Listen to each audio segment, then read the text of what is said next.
তো আজ হচ্ছে রবিবার আর কালকে সোমবার, কালকে আছে সঞ্জম আর পরশুদিন মঙ্গলবার দিন পুজো আছে। তো যাই হোক, বিকেলবেলায় যে টেবিল চেয়ার পিঁড়ি যা যা সব ছিল সব কিছু ধুয়ে নিলাম। তারপরে যে ঝাড় দিয়ে নিচ্ছি, ঝাড় দিয়ে যা যা ছিল জল আনা জিনিস, কলসি বালতি সব কিছু মেজে ধুয়ে রেখে দিব, যাতে কাল সকালে কিছু কাজ কম হয়। তার জন্য সব কিছু মেজে ধুয়ে পরিষ্কার করে রেখে দিই। তারপর বিকেলে বেশি জল আনিনি, খালি রাত্রে খাবারের মতো জল নিয়ে এসেছি, মুখ হাত ধুয়ে তারপরে যে কাপড় চোপড়গুলো সব আলনাতে গুছিয়ে তারপরে যে মেয়েটাকে খাওয়াতে বসিয়েছি। বলো কেমন আছো সবাই?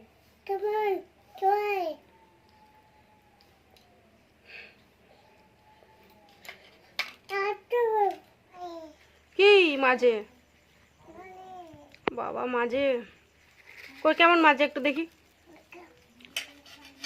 ও বাবা, বাসন মাজতে শিখতে হবে তোর কাছে। তারপর ওকে তেল মালিশ করে ঘুম পাড়িয়ে দিলাম। আর ভিডিওটি ভালো লাগলে একটি লাইক